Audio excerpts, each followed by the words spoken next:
Aleluias. Salve, amada igreja, com a paz do Senhor. Aleluias. Continuemos nesse mesmo espírito de adoração ao Senhor. Aleluias. Aleluia quer dizer louve ao Senhor. Aleluias. E o Senhor, nesta noite, Ele já começou a ministrar falando de promessa no primeiro louvor. Aleluias, eu quero decretar em nome de Jesus que as promessas do Senhor sobre as nossas vidas se cumpram. Em nome de Jesus, quero começar lendo aqui em Gênesis 13, versículo 18. E Abraão, mudando suas tendas, foi habitar nos carvalhais de Manre, que estão junto a Hebrom, e levantou ali um altar ao Senhor. Aleluias. Para se completar essa palavra, vamos ler também Gênesis 18, versículo 1 ao 15. Apareceu o Senhor a Abraão nos carvalhais de Manre, quando ele estava sentado à entrada da tenda, no maior calor do dia.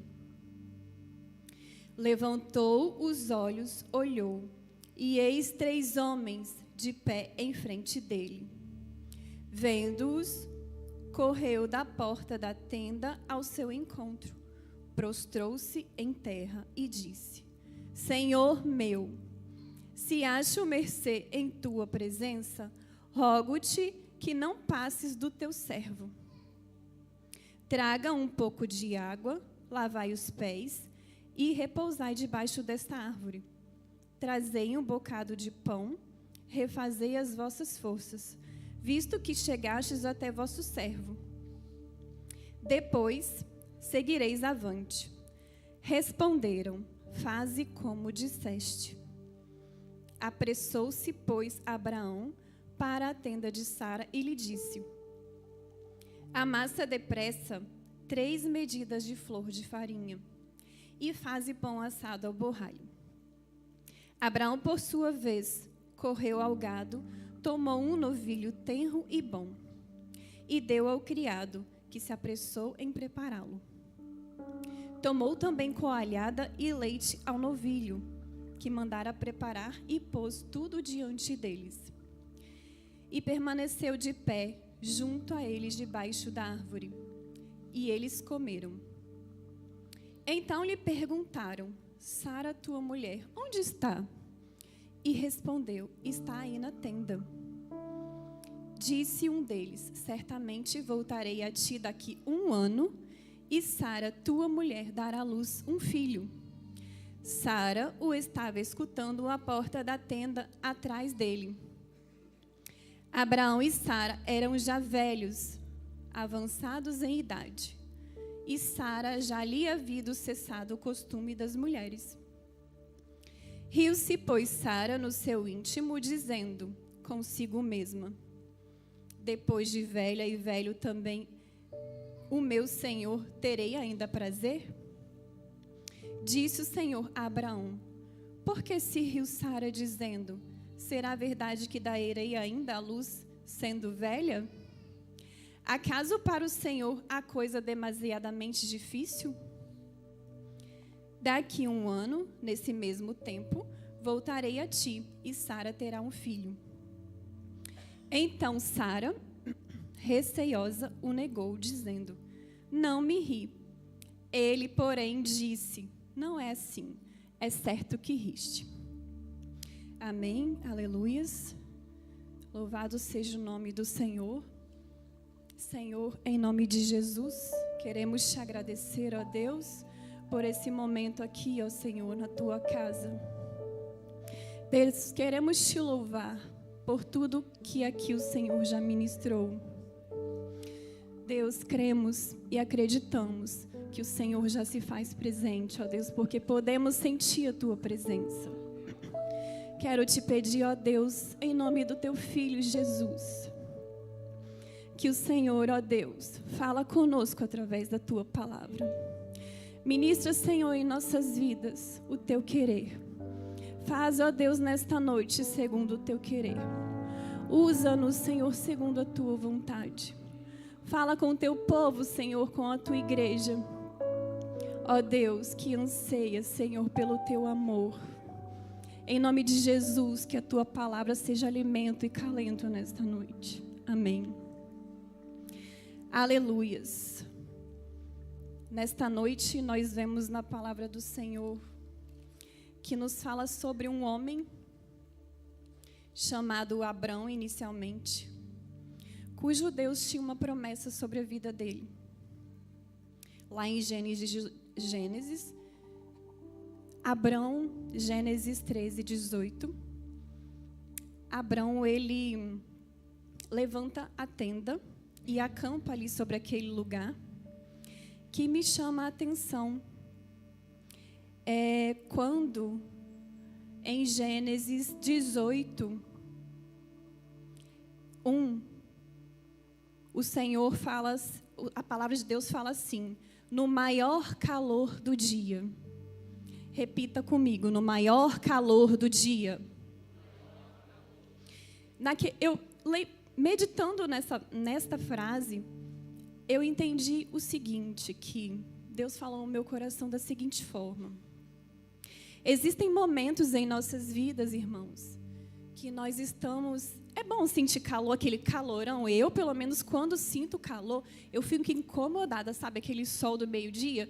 E aqui fala que foi naquele calor do meio-dia. Então, eu fico incomodada, eu fico sem lugar.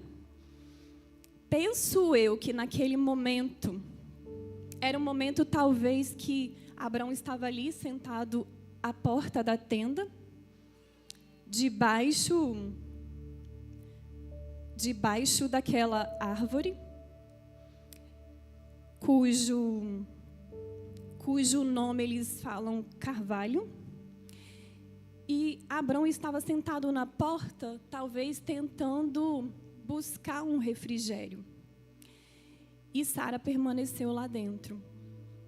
Mas quando fala aqui que Sara riu quando o Senhor falou, penso eu que Sara estava em seu limite, já estava desacreditada da promessa de Deus na vida deles. Então, quando fala no maior calor do dia, quando aqueles homens apareceram, penso eu que era um momento, talvez, de falta de esperança na vida dos dois. Mas, falando nesse momento sobre Sara. Só que o Senhor, a palavra de Deus, ela nos fala o seguinte, que quando Abraão levanta os seus olhos, ele vê 3 homens. Eu gostaria de falar nesta noite, irmãos, sobre oração, intimidade e promessa. Então, quando Abraão levanta os seus olhos e ele vê 3 homens, ele corre ao encontro desses homens que estava debaixo daquele carvalho. Quando ele levanta os seus olhos, porque ele se prostrou, a palavra de Deus nos diz que ele se prostrou, e quando ele levanta, ele fala: meu Senhor. E penso eu que naquele momento ele se lembrou da promessa de Deus, que falou com ele lá em Gênesis 15, 4, parte B. Mas aquele que será gerado de ti será o teu herdeiro.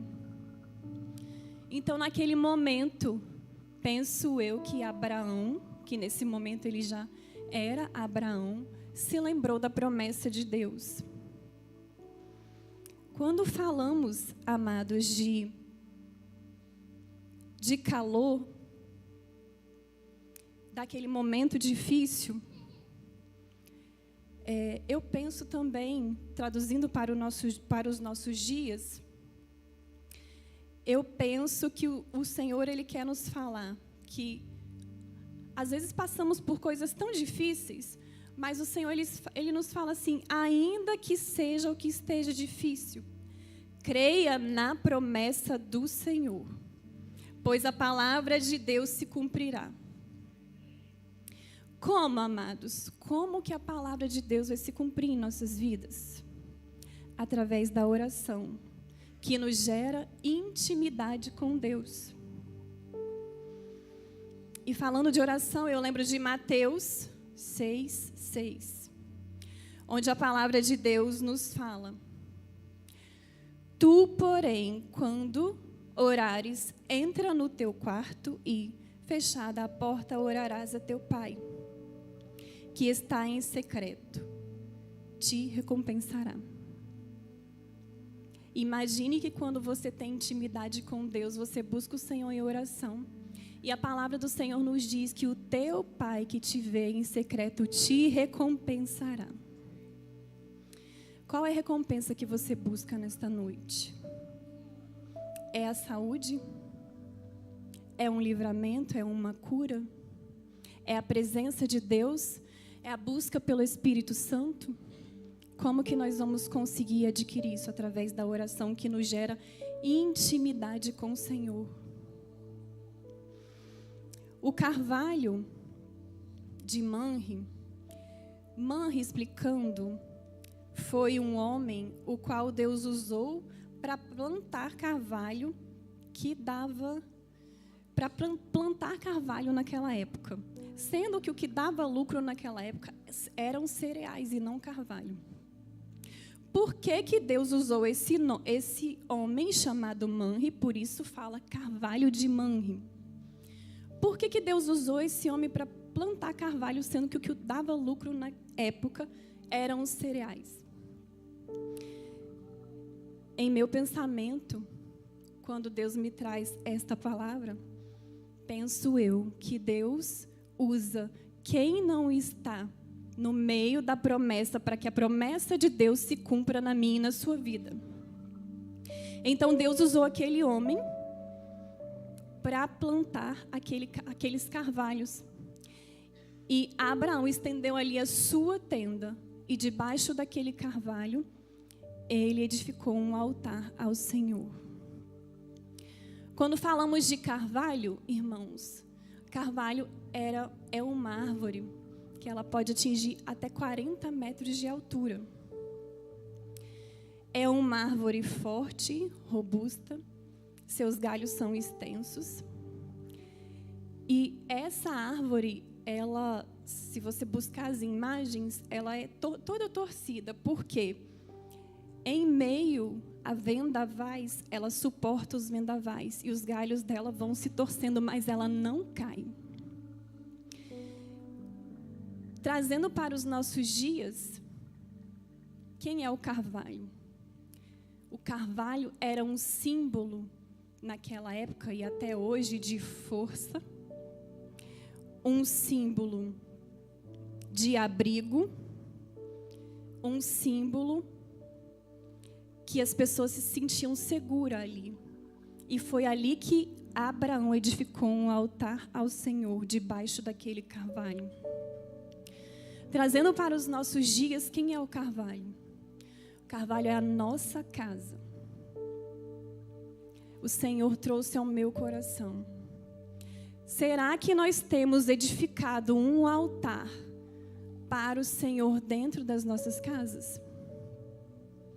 Será que temos preparado ali um lugar para adorar o Senhor, onde nós vamos orar e gerar intimidade com o Senhor? Vamos parar e meditar nesta noite. Porque o Senhor já nos falou desde o início de promessa.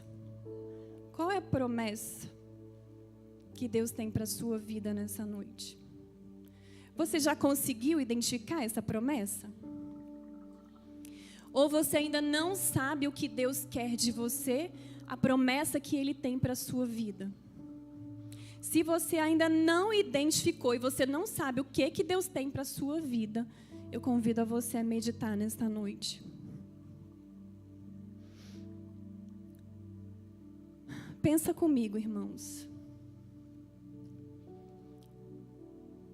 Como eu falei com vocês, Deus usou quem não tinha nada a ver com a trajetória, né? Aquela terra, ela era próspera e ela vivia de outro tipo de plantação. E Deus, de repente, usa esse homem para abençoar Abraão. E Abraão, ele acampou ali com o seu exército.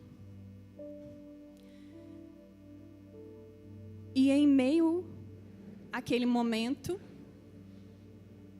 Deus aparece e fala e lembra Abraão e Sara da promessa na vida deles. Naquele lugar, debaixo daquele carvalho, Abraão reconheceu ao Senhor. Qual é a prova de que era o Senhor? Se nós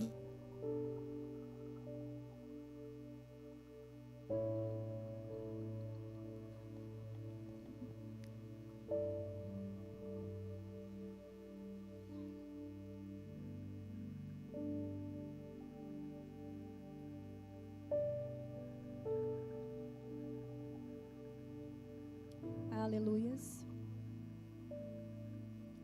Aleluias.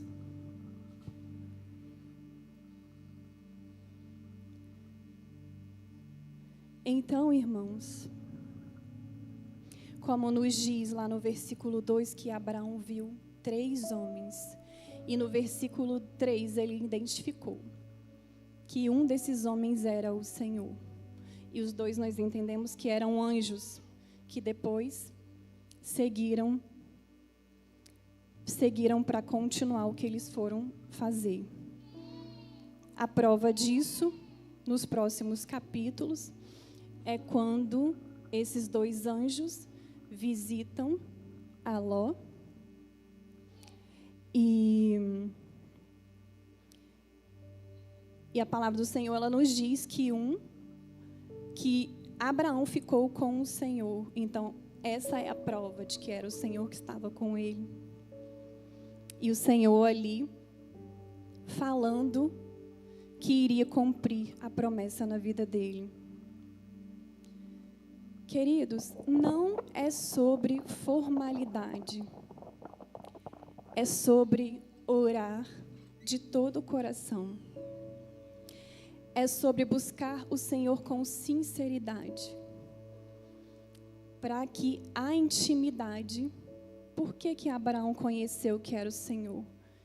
Quando nós temos intimidade, nós conhecemos a afeição.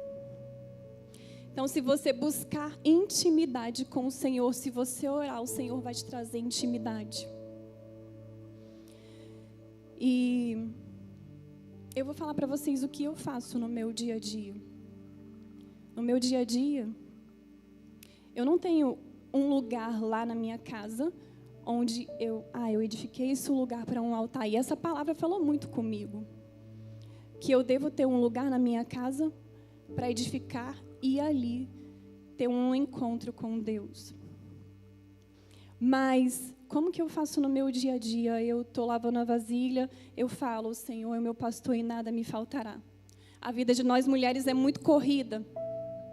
É filho, é casa, é escola.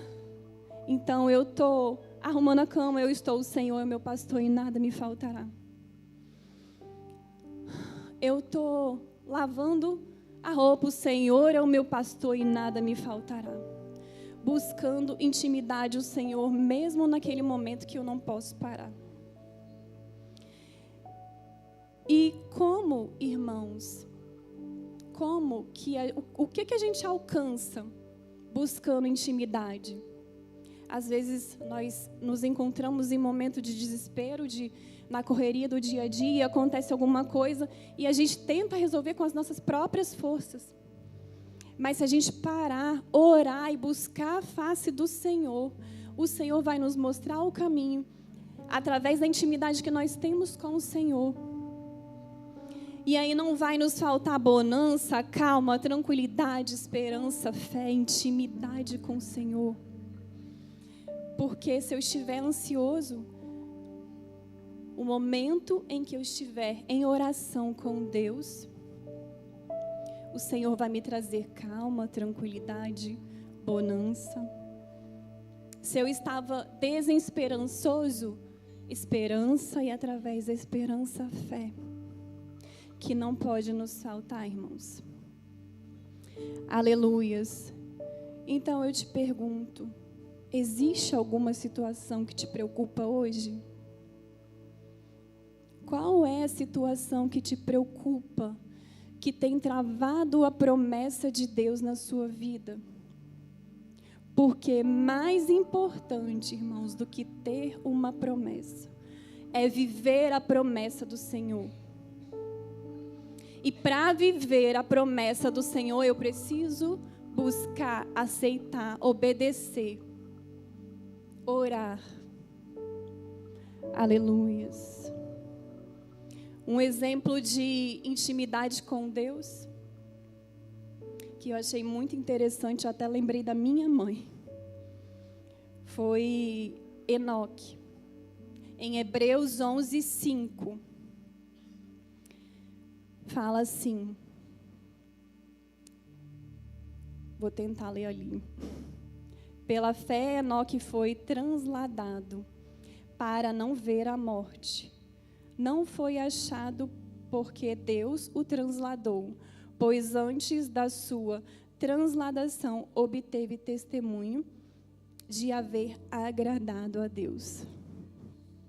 Imaginam, irmãos, Moisés foi arrebatado. Quando diz que ele foi transladado, nós entendemos que ele foi arrebatado. Imagine nós sermos arrebatados pelo Senhor, não experimentar da morte. A minha mãe, ela é uma bênção, ela fala assim que ela não vai morrer. Que quando aconteceu uma situação dela, fala assim, situação, ela não fala morte. Quando acontecer isso, ó, que vocês que tem aquela caixa quadrada que ela também não fala caixão, vocês deixam aquilo lá um buraquinho para eu respirar, porque quando eu abrir o olho, eu quero levantar. Ela não quer morrer, eu quero ser arrebatada. Então eu achei isso muito lindo, essa intimidade tão profunda de Enoque com Deus, que Deus não deixou ele experimentar da morte. Deus simplesmente o transladou. Que coisa maravilhosa, irmãos. Que coisa maravilhosa é buscar a intimidade com Deus. Aleluias.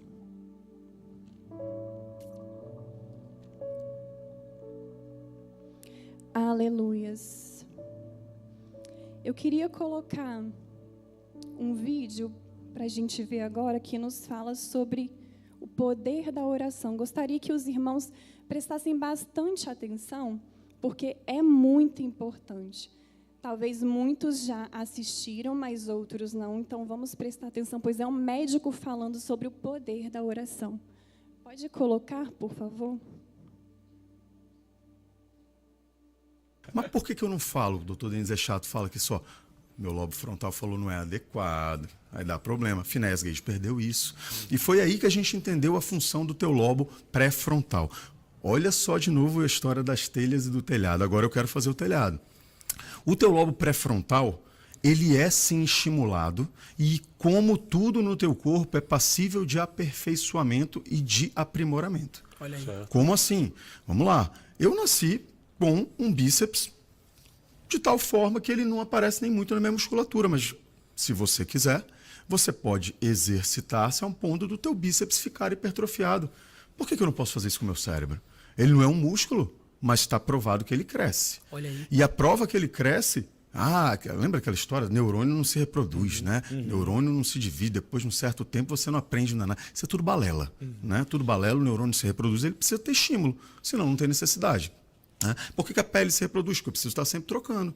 Mas se só aqueles neurônios estão fazendo a sua função, eu não preciso reproduzir. Né? Então, como que eu reproduzo o neurônio? Quando eu preciso dele, quando eu estimulo ele. E como que eu faço para estimular o meu lobo pré-frontal, que é o lobo da decisão? Acredite se quiser, eu me surpreendi ao estudar isso e realmente tomei um grande choque com oração. Não existe nada que aumente o fluxo sanguíneo para o lobo pré-frontal, que é o lobo da decisão, do que a oração. Há quanto? Extraordinário, hein? Eu lhe digo, eu faço uma ressonância que eu consigo fazer no Hospital Adventista de Manaus, que é uma ressonância funcional. O que é isso? Eu boto o paciente dentro da máquina de ressonância magnética e, de repente, eu boto ele para escutar alguma coisa. Aquela área da audição no lobo temporal vai ficar vermelha porque encheu de sangue. Né? Eu coloco ele para ver alguma coisa, eu falo, abre o olho, ele abre o olho, ele vê alguma coisa, aquela parte do lobo occipital dele enche de sangue. Quando ele começa a orar, a parte do lobo pré-frontal dele aumenta em 7 ml por minuto a quantidade de sangue. Olha com oração. Que bênção, rapaz. Rapaz, Fantástico. Então, né? eu tô aqui em êxtase aqui agora. Eu não orava, meu amigo. Eu não orava. Então aí vem cá, isso hipertrofia o cérebro. Sabe o que eles começaram a ver? Que a descarga dopaminérgica é tão grande quanto a do amor. Só que ele libera também vasopressina, norepinefrina e cortisol, porque a oração, ao contrário do que muita gente pensa, ela não te relaxa como meditação, ela te estimula. Ela estimula teu cérebro. Ela te faz uma conexão que você parece que não tinha. Aí eu vou entrar no ponto de Deus no cérebro, que também está lá. Por incrível que pareça. O que mais que está lá dentro? Ponto da gratidão. Quando eu exerço a gratidão, aquilo ali enche de sangue. Também. Quando eu tenho empatia, aquilo ali enche de sangue. Quando eu me coloco no lugar do outro, aquilo enche de sangue. E nesse estudo de um estudioso chamado Andrew Newberg, né, que fez o Capacete do Medo de Deus, que eu vou falar, ele descobriu que aumentava o volume de sangue. Ele falou, cara, será que se eu botar esse pessoal orando durante 8 semanas, o volume fica ainda maior do que os 7 ml? Ele descobriu que não. Fica nos 7 ml, mas ele descobriu uma coisa incrível. Havia uma hipertrofia do córtex pré-frontal 8 semanas depois. Havia aumentado de tamanho. Aumentou de tamanho. Desenvolveu. E isso significa... Aumentou a massa cinzenta. Aumentando a massa do lobo pré-frontal, significa também que a pessoa vai ter mais facilidade de tomar decisões corretas. Eu te pergunto, eu malhando o meu bíceps e eu não malhando o meu bíceps, eu preciso carregar um peso para levar para fora da minha casa. Qual vai ser a pessoa que tem mais facilidade? Aquela que malha o bíceps ou a que não malha? A que malha. Se eu preciso tomar uma decisão na minha vida e eu estou sendo estimulado pelo meu lobo límbico, mas é o meu lobo pré-frontal que vai tomar a decisão, de onde vai vir a melhor decisão? Aquela pessoa que é ambientada a orar e que é ambientada a ter gratidão ou aquela que nunca ora? Fantástico, né? Rapaz, aqui o Eu negócio não estou falando de Deus, eu estou falando de coisa física. Ciência. Né? Uma chave que Deus deixou ali pronto na ignição. Né? A ciência que é Deus, então, assim, o Deus a que gente é entendeu ciência, o que Deus que é a gente tudo, tem- Deus que tudo pode. Aleluias, não tem ciência que fique acima do nosso Deus. Foi o Deus que deu inteligência ao homem para gerar ciência e, através da ciência, gerar curas. Quer tomar uma decisão? Oração. Quer intimidade com Deus? Oração. Vamos citar um exemplo aqui de uma pessoa com depressão. Eu mesmo já tive um caso na família com depressão. Ah, irmã Shirley, tem que cuidar, tem que levar no médico, tem que buscar a ciência. Sim, concordo. Mas a ciência sem Deus não realiza. A cura sem Deus não vem. Então, é ciência e Deus juntos. Oração e Deus juntos. Oração e ciência. Oração e remédios. Oração e médicos. Quer curar depressão? Oração. Joelho no pó. Para quê? O que falou ali no vídeo? Que estimula os nossos neurônios e nos faz tomar uma decisão. E às vezes a cura, na maioria das vezes, a cura para a depressão, ela está em uma decisão que você precisa tomar. Esse é um exemplo de ciência, oração e Deus. Deus estará sempre acima de tudo. Não adianta você se encher de remédios se você não buscar primeiro o reino de Deus, porque por isso todas as coisas vos será acrescentada. Aleluias. Aleluias. Gostaria de contar um testemunho aqui nesta noite de intimidade com Deus. Um não, dois. Um velho e um antigo. Eu te pergunto nessa noite, igreja do Senhor, você tem um testemunho de intimidade com Deus? Tem? Acredito que todos nós aqui temos um testemunho de intimidade com Deus. Quando eu ainda era jovem, acho que eu tinha uns 16 anos, ainda antes de conhecer meu esposo, eu ainda não havia aceitado Jesus. Eu morei muito tempo na roça e quando nós viemos para a cidade, o meu pai sempre foi muito conservador. Então, assim, eu principalmente, sou eu e 2 irmãos homens.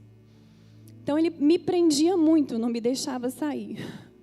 E jovem, gente, gosta de sair, gosta de se divertir. Então, eu combinei com minha mãe e aconteceu uma festa num clube, naquela época na Serra Sede. Eu combinei com a minha mãe, que é tadinha, minha amiga sofredora, sofre junto comigo, que eu iria nessa festa, ela ia deixar, e a gente não ia falar nada com meu pai, porque ele não deixaria mesmo, nunca, jamais. Gente, eu não conhecia Jesus nessa época. Então, vamos lá. Então, combinei com minha mãe, combinei com as minhas amigas, e estava tudo certo para eu ir nessa festa. Minha mãe ia trancar a porta do quarto e eu estaria dormindo, meu pai nem ia saber. Pronto. Isso foi uns 2 dias antes. Na noite anterior daquela festa, eu, através de um sonho, vi um homem de branco. Prestem atenção, eu ainda não havia aceitado Jesus. Reconhecido o Senhor como meu único Senhor e Salvador da minha vida. Conhecia as igrejas evangélicas e tudo, mas nunca havia frequentado. Então, aquele homem de branco apareceu no meu sonho e falou comigo dessa forma: minha filha, se você for naquela festa, você vai morrer. Irmãos, se a minha mãe estivesse aqui, ela estaria de prova para contar para vocês. Eu acordei em prantos, em gritos. Eu não chorava, eu gritava. Porque eu podia sentir aquilo que eu não entendia, porque parecia uma glória, parecia um medo, parecia algo sobrenatural. E aí, a minha mãe, sem entender, só me colocava no colo dela, minha cabeça, e acariciava. Minha filha, o que foi que aconteceu? Quando eu voltei a mim, que eu conseguia falar, porque eu só sabia gritar chorando. Imagine uma pessoa gritando e chorando, né? Eu falei: mãe, eu não vou mais naquela festa, porque o homem de branco falou que se eu for, eu vou morrer. E aí, com muito custo, depois eu consegui dormir. No outro dia, as meninas vieram para me buscar. Porque naquela época eu não tinha celular para trocar mensagem e tudo, né? Quando elas vieram, que eu atendi elas no portão, eu já atendi chorando aos prantos. Eu falei que eu não iria, porque um homem de branco havia falado comigo que se eu fosse, eu iria morrer. Triste, angustiada, porque eu queria ir na festa, mas ao mesmo tempo temorosa daquele sonho. Porque apesar de não ter intimidade com Deus e não conhecer Deus a fundo, a minha mãe e o meu pai, eles eram muito rigorosos, então eles ensinavam a gente a ter um certo temor. Tipo, meu filho, minha filha, não pode beber, não pode fumar, não pode fazer tatuagem, sabe? Aquele pessoal bem conservador. Então, assim, a gente tinha um certo temor, das coisas. Então, eu fiquei com temor daquele sonho. E eu falei para elas que eu não ia. E naquela noite, irmãos, houve um tiroteio naquele lugar. no meio daquela festa. E gente morreu naquele lugar. Aleluias, vocês entenderam, amados? Gente morreu naquele lugar. Então foi o próprio Senhor que falou comigo, mesmo sem eu saber, mas o Senhor já queria uma intimidade comigo. Mesmo sem eu conhecê-lo, eu estou falando com vocês, eu estou arrepiada até na alma. Mesmo sem eu conhecê-lo profundo, Ele queria uma intimidade comigo. E o Senhor, naquele momento, me gerou um livramento. E hoje estou aqui para a honra e glória do nome do Senhor. Vocês acreditam em profecia, irmãos? Sim ou não? Quem acredita em profecia? Digo para vocês, pais, profetizem todos os dias na vida dos seus filhos. Profetizem aquilo de melhor que vocês têm para profetizar, o que vocês querem para a vida dele. A minha mãe, apesar de não conhecer o Evangelho, ela sabia que o Evangelho era bom.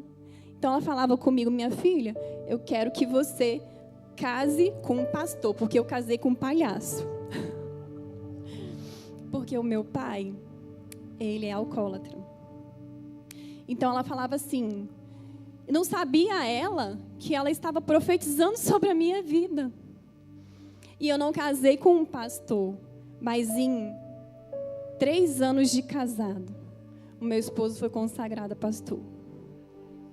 3 anos de casado.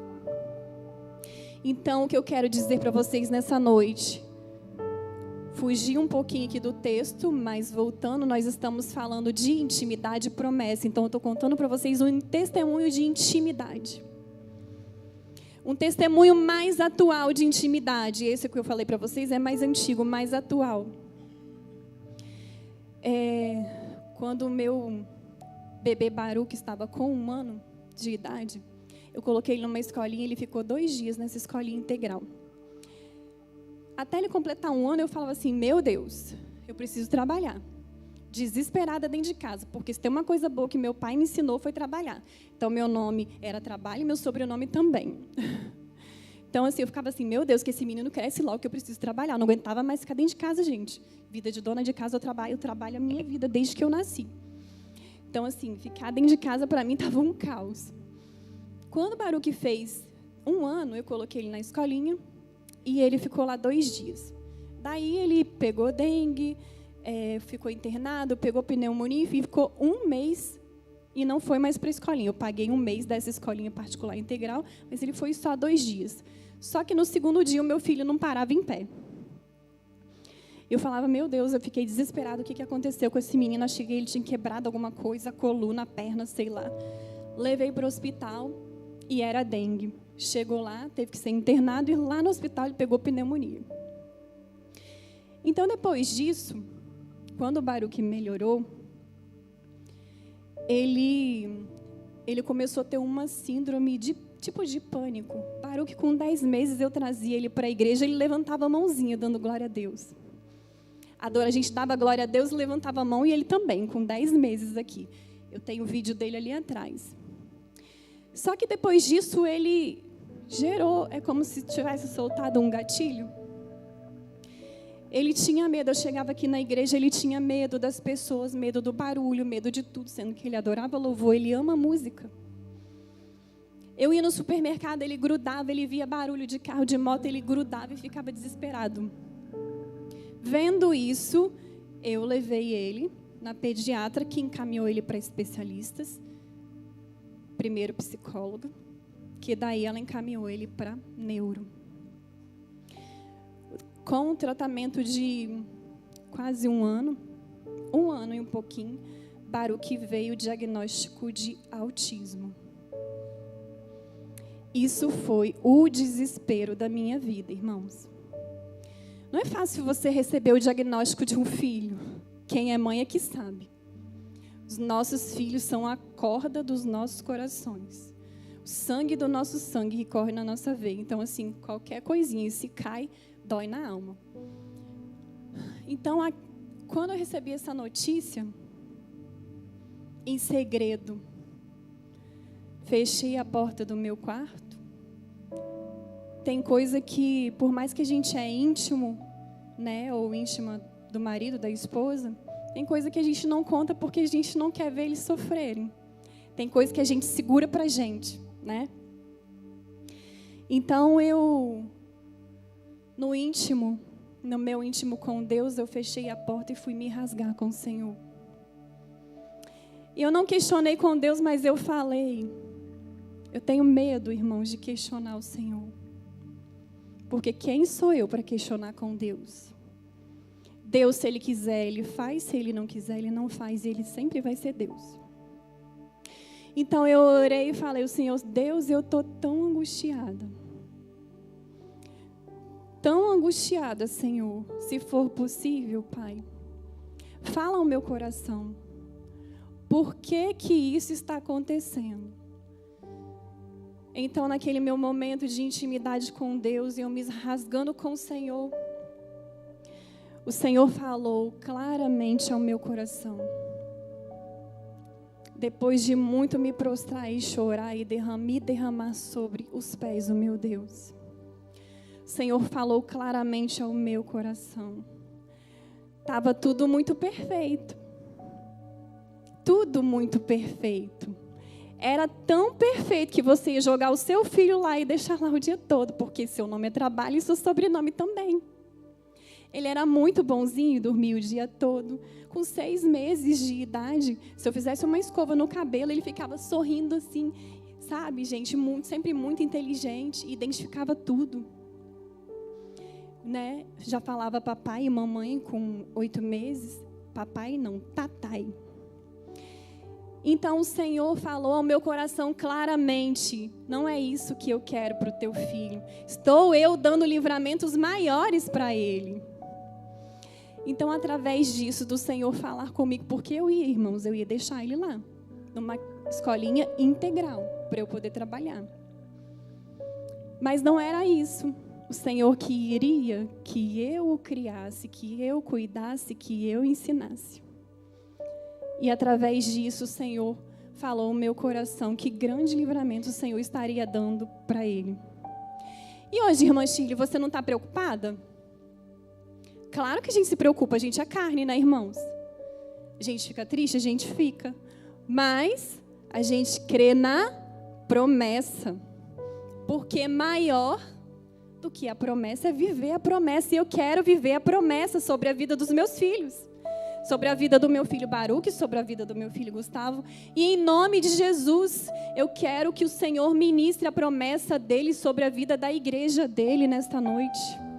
Em nome de Jesus, qual é a promessa? Se você ainda não identificou, peça ao Senhor, busque através de oração, porque através dessa oração você vai gerar intimidade com Deus, e através da intimidade com Deus, Ele vai te mostrar qual é a promessa, qual é o projeto dele para a sua vida.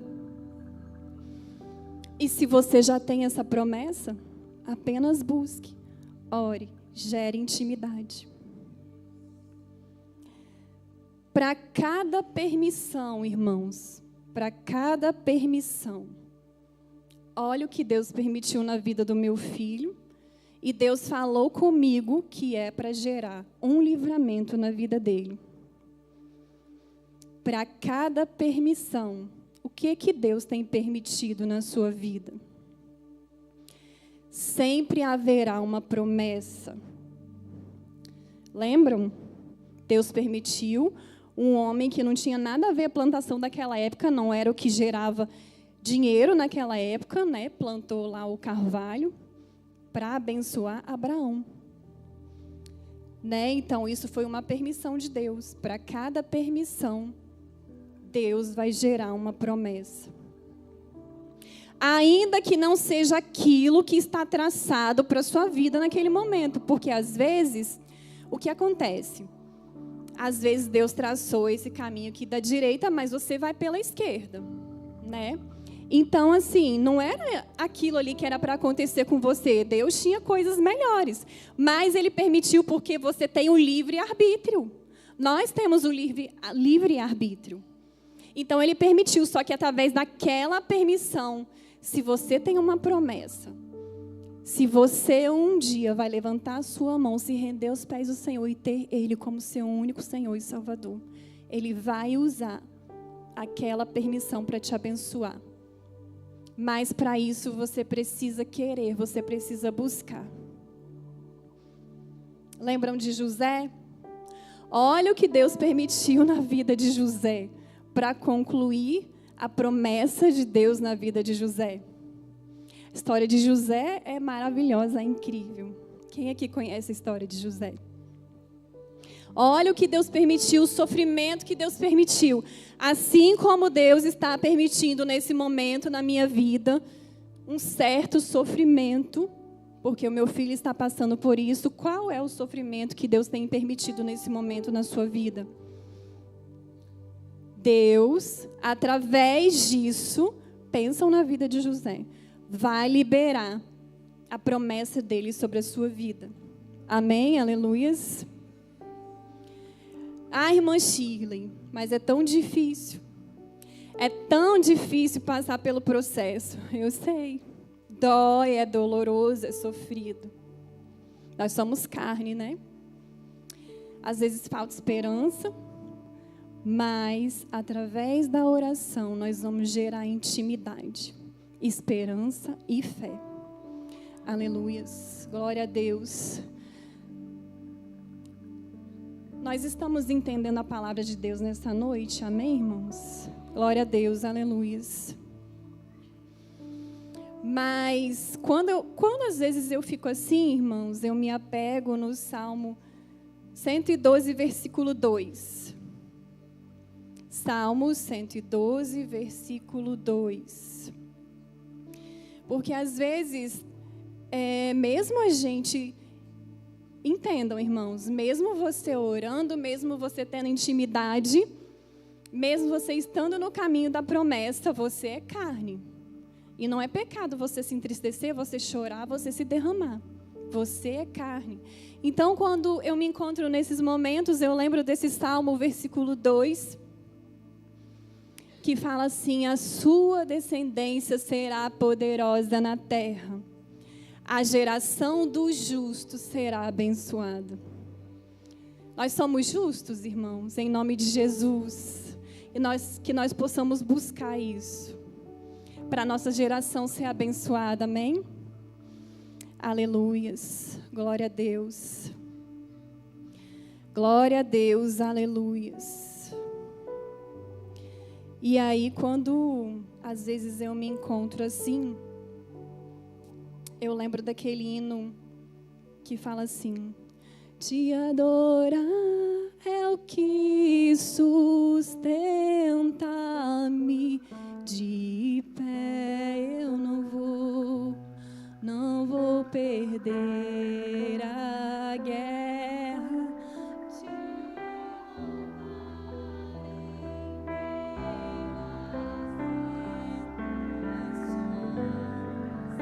É mais que estratégia.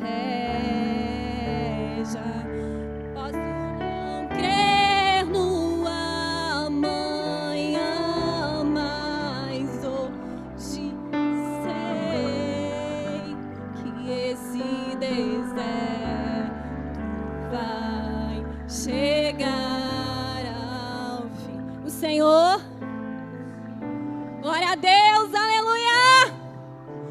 Aleluia, Jesus. O Senhor cuida de você, o Senhor cuida de mim. Aleluia, irmãos. O Senhor é tremendo, Ele é maravilhoso.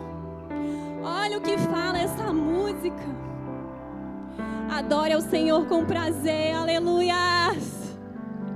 Vale a pena, irmãos, vale a pena. Vale a pena passar pelo processo para viver a promessa. Porque mais importante, lembrem-se disso, do que ter a promessa, é viver a promessa de Deus em nossas vidas. Aleluias, glória a Deus, que o Senhor fale a cada coração nesta noite através dessa palavra, que a palavra, eu oro a Deus que essa palavra tenha gerado, vontade de ter intimidade com Deus a cada um de nós. Amém, aleluias, glória a Deus, eu agradeço a oportunidade.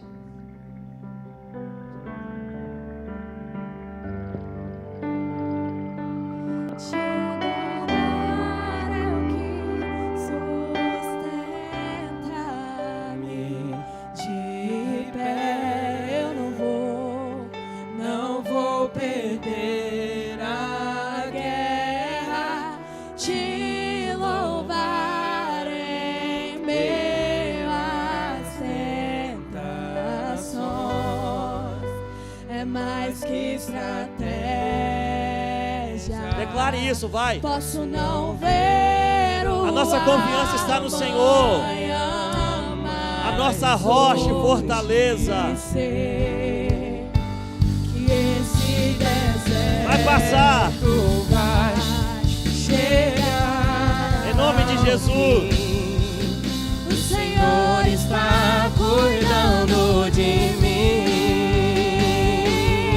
E te adorar é o que sustenta minha fé. Eu não vou perder a guerra. Te louvar em meio às tentações. É mais que estratégia. Posso não ver o amanhã, mas hoje sei que esse deserto vai chegar ao fim. O Senhor está cuidando de mim. A nossa confiança está no Senhor, amém, irmãos? A prisão, o calabouço, as correntes não foram suficientes para tirar a intimidade, a esperança e a fé do coração de Paulo e Silas, como a pastora Shirley acabou de pregar. Que seja estabelecido sobre as nossas vidas que não são as circunstâncias, que não são as pessoas que vão nos parar, porque a nossa confiança está no Senhor, que fez os céus e fez a terra. Ele é o nosso rochedo, como Ana orou. Ele é a nossa salvação em meio à adversidade, em meio aos problemas, em meio às intempéries, em meio às tempestades. Ele está no controle de todas as coisas. Eu preciso acreditar, eu preciso confiar, porque Ele é quem cuida de todas as coisas para nós. Glória a Deus. Sustenta-me de pé. Eu não vou perder a guerra. Te louvar em meio às tentações. É mais que estratégia.